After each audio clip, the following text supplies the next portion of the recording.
What's up, everybody? Welcome back to the channel. Today we're going to be doing some pre-running for the Jeep Jamboree. So I will be helping guide Jeep Jamboree again this year. This is my second time in a row. So I didn't make a intro the day of. It's the day after. We're back home. So spoiler alert, everything worked out. But we learned some stuff and we broke some stuff. So in this one, we're going to be, I did a lot of new stuff to my Jeep before we left. We switched the wheels out. We went from bead locks to bead grips. We switched to Apex deflators, and we went to metal cloak 3.5, 3.5 inch dual rate springs. So we get to test all that stuff out, test out my mapping on my Onyx to see, you know, how good that stuff is, and do some pre-running to see if I'm going to take 15 vehicles up these trails. But yeah, so hit that like button, subscribe if you haven't already, put a comment down below. This channel is growing, and that's thanks to you guys. So thank you everybody for sticking with me, and let's keep building. So instead of talking, let's get you into today's video. All right, so we started out on Pumpkin Hollow Road, part of the Daniel Boone Backcountry Byway. We usually do this trail the opposite way, but this time we did it the back way, what I call the back way. So we're doing this creek crossing first. This creek crossing is kind of deceptive. It's got a pretty big hole in the middle of it. So if you're ever doing the Pumpkin Hollow on the Daniel Boone Backcountry Byway, stay over to the side of the rock as far as you can. That way you don't get stuck down in that hole, especially if you have smaller tires. But so this trail is kind of like a hill climb. Then you get a little peak area, a little plateau, and then you come down on a slider slope on the backside. So this is the plateau area. The other side of this, when I go down this hill, this is usually the hill climb. So this area has got a lot of mud, a lot of clay, and it holds water very well.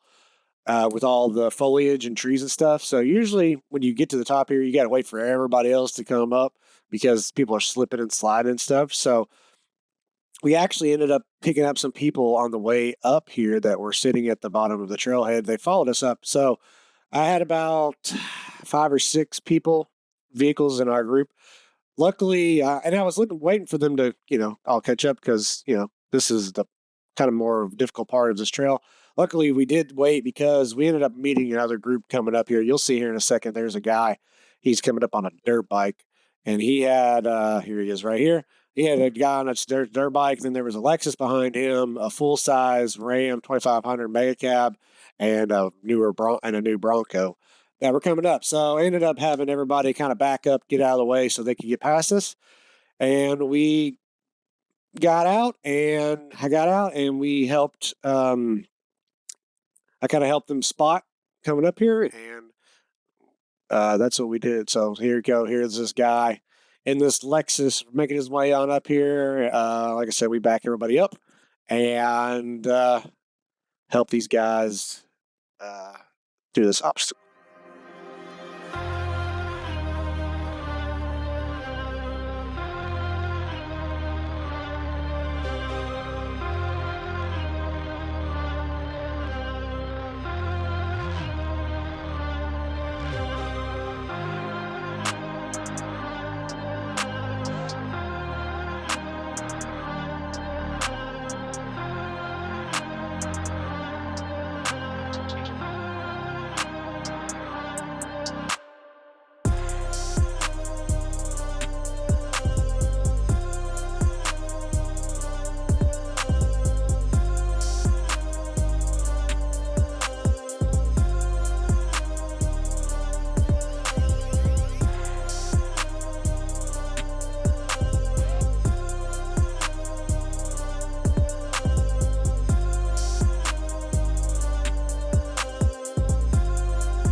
As you can see here, I mean, the GoPro's kind of far away. I didn't get any videos of these guys coming up here, but that's a Bronco. I mean, coming up here, looks pretty bad. I mean, it doesn't look bad on camera, especially GoPros.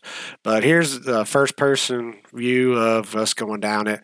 I got some videos of the group that we ended up catching up that ended up following us. They have a Bronco and a couple of Jeeps and a pickup truck, and we got some outside clips of those guys coming down here. So that's the next thing you'll see. All right, here you go. This is another view right here. So this is a Bronco, pretty much stock Bronco. I think it's on 33s. They go to the far right side here of the as you can see, there's some rocks on the left side, and the right side's pretty much a little bit easier. The guy in the back, he has a Gladiator, but you'll see here how kind of deceptive this thing is. Bronco way. There you go.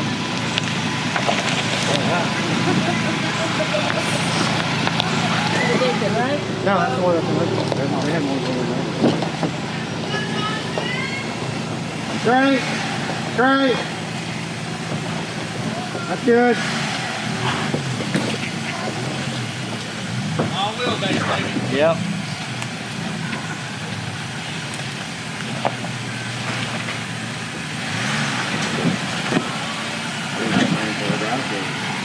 We didn't either. I'm taking all to the left.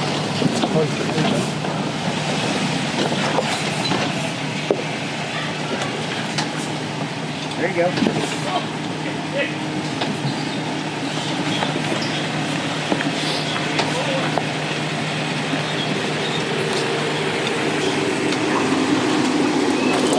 Piece of cake. Yeah, I'm good. Straight. Keep it straight. You're good. Straight.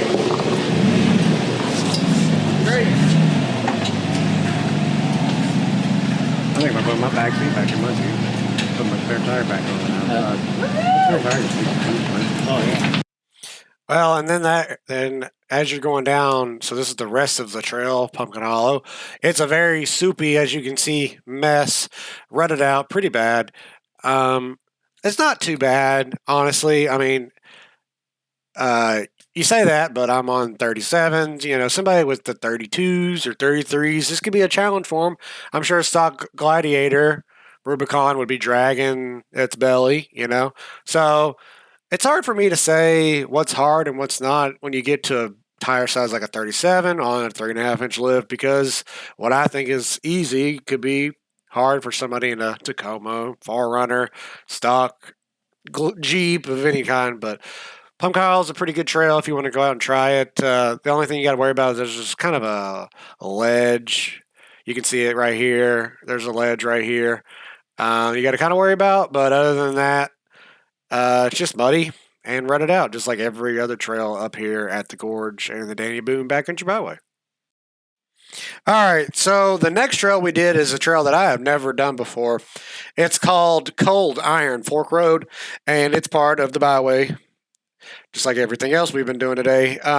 So the byway is consistent of a bunch of county roads that are not maintained anymore. So all these roads are old roads, like they use for like pipelining, drilling, whatever they use, the mining, forestry, whatever up here. So this road is like you can see right here. It's a pretty normal road that a bunch of houses are on or whatever. The creek on one side, blacktop, nice road. And then it starts to get a little bit more rugged towards the end here. It turns from blacktop to gravel, and then you have to turn onto the actual trail. It's kind of deceiving because it looks like it's possibly somebody's private property. That's a lot of these challenges with these places up here. It's like people go up here and to do these trails, and they kind of get on people's private property because it's kind of they just cross and stuff like that. Like you could be on somebody's road, private road, or you could be on a county road. They're just all mixed together and stuff. Like this is a nice road. Like this is a super nice road. Like nice houses and stuff. And then you get to the one point where this road kind of takes a turn. There's somebody's house right here, and then they're up the road here. You cross this bridge, and then all of a sudden, I didn't even know that this is where the turnoff was for this road. But here it's coming up right here. You can see it right here. Instead of going up to the left, you just go kind of right straight right there. How would you even know that that's a trail? I don't know. It just looks like somebody's dirt road, but it's really rough. Lots of it's growed up a lot. So honestly I thought that this trail wasn't done. You'll find out why here in a second because this trail has two pretty gnarly obstacles that's going to keep stock-ish vehicles off of it. All right, we're here on Cold Iron Fork Road. This is the bad hill climb that we gotta do. So this on Onyx is 7 out of 10. So we'll see how this goes. This is probably the worst part so far. It's looked like this place has not even been rode, but I guess this is probably why, because this place is not great. So we'll see how we do here. I should be fine, but you know, testing out my new wheels and my new stuff. Should be good to go. So, we'll have video up top.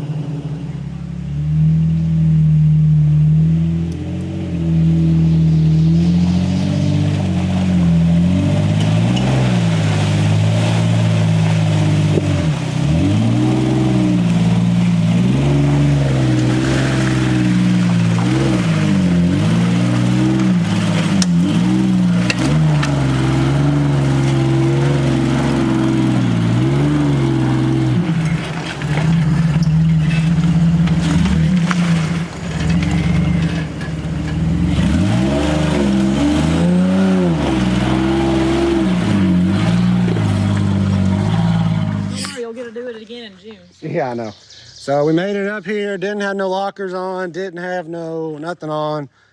Just air down and everything. Got to this area right here, and I had to back one time, but it could push me into that rock over there. So we got Greg should be coming up next. So 37s, Rubicon, BFG. Oh no, Buddy is. So we'll see how this works out.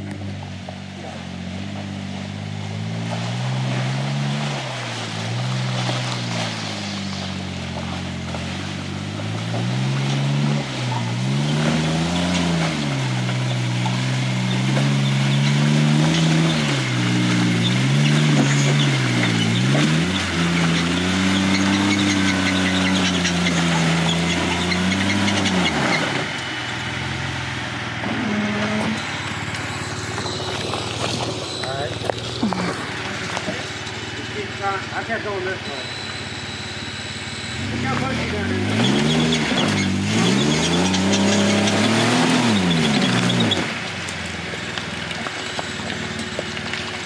Go back a little bit more. Yeah, right there.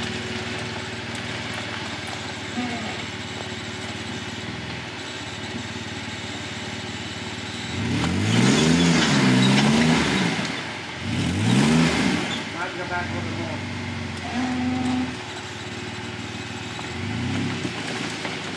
Right there.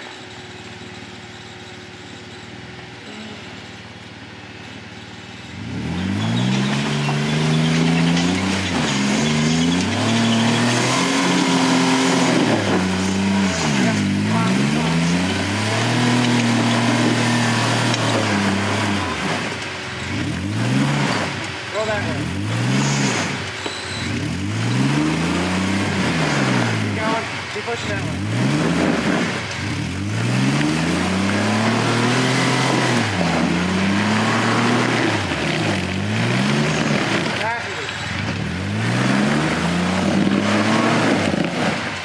Let it roll back. Alright, pass it. Alright, back up, or let it roll back and then back up passenger, now driver. Right there. Don't want to go back any further than that, you have to go right back down. No, go driving. Stop driving. Yeah, keep going.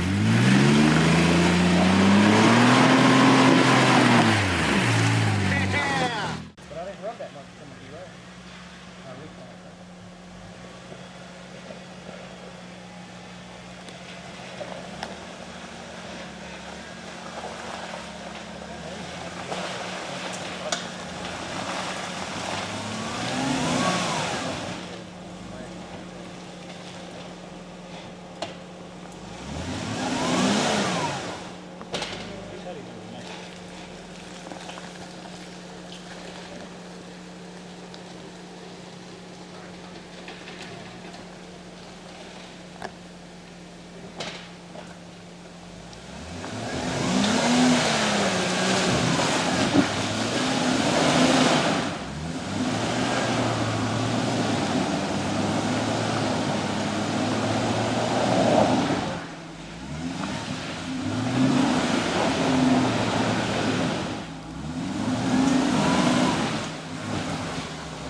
up a little bit.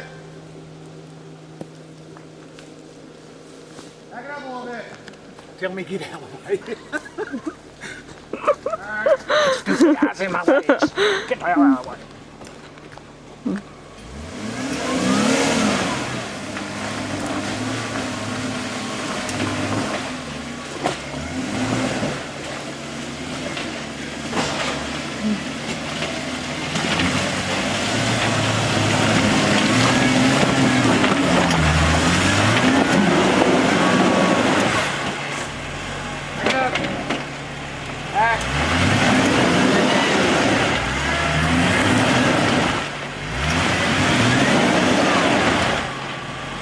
Back straight.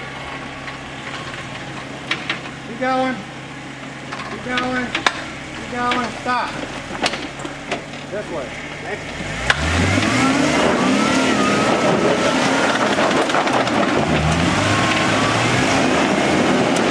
Back up again. He almost had it. Yeah, he almost had it. Keep going back. All right.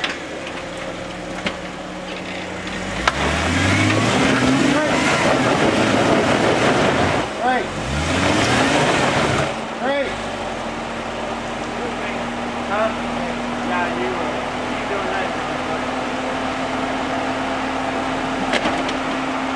You almost had it.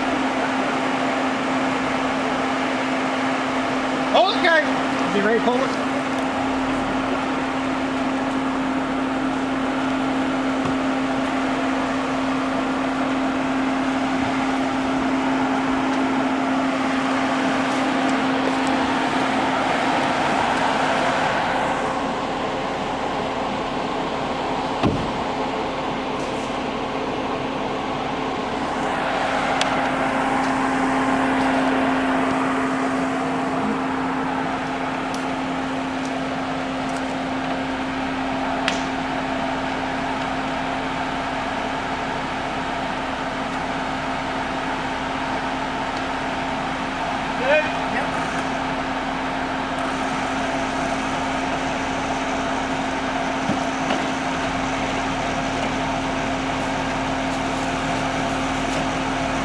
Turn your wheels straight.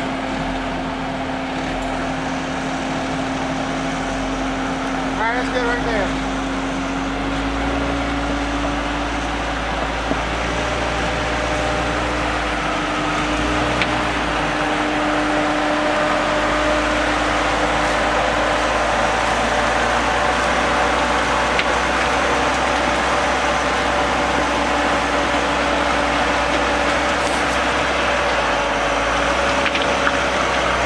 Alright, so after that part, it's not really anything bad up the trail. Just some kind of, ruts or whatever. But then you get to the actual bad part. It's just a big rock that is in the middle of the trail that's washed out on all sides, and it's about a 3-foot straight drop. So if you're in a stock vehicle, you're going to be like, what the crap? But yeah, you can see on the right here or on the left here, it's pretty much washed out completely. And then on the left, it's just a straight drop. Here I am doing it, 37s, 3.5-inch lift. So, doesn't look that bad on 37s with a 3.5-inch lift. But if you, like I said, you got a stock vehicle, it's going to be tough.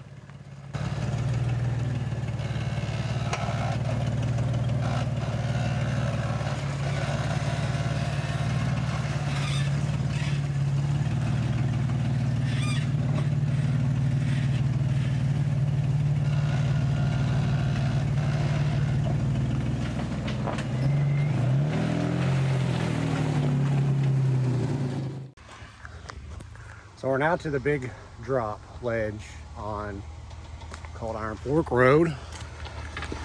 Oof.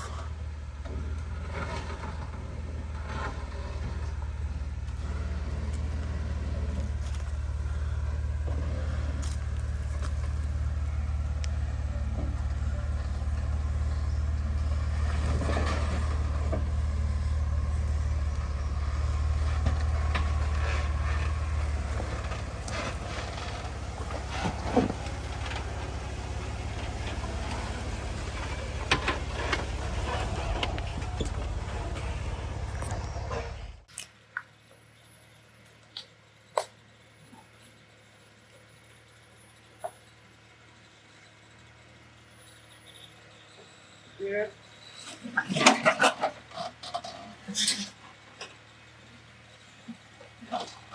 Back lights open.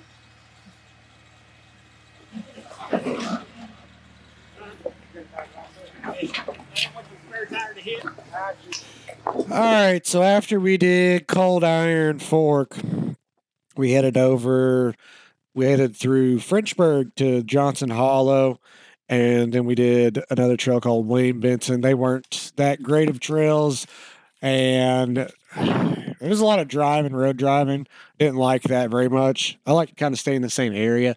So then we headed back and did Spass Creek. So Spass Creek I've done multiple times. Ended up having a noise develop. Found out that it was my rear sway bar link came off. I'll show you that here in a little bit. But rear sway bar link, either the bolt broke or it fell out. I had this whole Jeep apart, doing the suspension stuff, putting the new springs in. So who knows what happened with it? All I know is it hit my wheel speed sensor in the rear, so all the lights are on. But yeah, did Spass Creek here in reverse and ended up heading home after this. And that was our day pre-running for Jeep Jamboree. All right, so that's gonna be it for this one, guys. Let's do a little bit of post-trail report. The new wheels did good.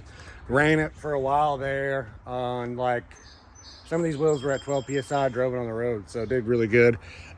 These Apex valve deflators, man, these things are no joke. They take down a tire in no time at all. You just literally, you ain't got to sit there with the little knife or anything anymore. They move some air. So broke my rear sway bar link on this side. I guess it was the bolt is what it was, and it's broken. I can kind of see it. So it's gotten to the wheel speed sensor, so all the lights on my dash are on, but the bolt came out or broke. I had the sway bar unhooked when I did my springs, so maybe broke, maybe fell off, I'm not sure. But when it did, it was flipping the sway bar when I was flexing the rear, so that caused a little bit of a problem. Now I have ABS traction control light on because it probably broke the connector on the rear wheel speed sensor, so that's good. Don't need that, but it'd be nice to have it. But now my pedal's a little squishy. But other than that, it did good. I want to say something real quick. These Metal Cloak springs are a game changer. I was rocking those Fabtech single rate springs for a long time. I didn't think a spring would make such a difference, but these dual rate springs, man, I was hitting these. That's probably why this rear spring bar broke. I was hitting these freaking gravel roads just 30-40 mile an hour, just man, the ride is so much better now. So definitely it was a pain in the butt to put these springs on in the driveway here, but it was definitely worth it. Other than that, I didn't have any problems besides the sway bar. Everything else worked great. Wheels held up great. I kind of got it. I didn't really do anything too difficult. I mostly spent a lot of time in two-wheel drive. Only a couple times I put it in four-low just to go down some hills and stuff. But when it came up that one hill on Cold Iron, I was really getting into it on that one because that was real sloppy and stuff. But my wheels look pretty nice so far. No big gashes out of them, but like I said, didn't really do anything too crazy on this trip to guide for the Jeep Jamboree pre-run that I did. So I don't know if that's going to be my route. It's kind of getting a little late to be changing your route, but I don't know if that's really a route that I want to take a bunch of people on. I don't know. We'll see. I gotta talk to my fellow guides and see what they think, and talk to some people that are in the know and see what they think. But I don't know if I should really take people on that route because it's so far out and everything. But we'll see. that's enough of me talking. Thanks for watching. If you made it all the way to the end, like I said in the beginning of the video, hit that like button, subscribe if you haven't already, leave a comment down below, and we'll see you in the next one.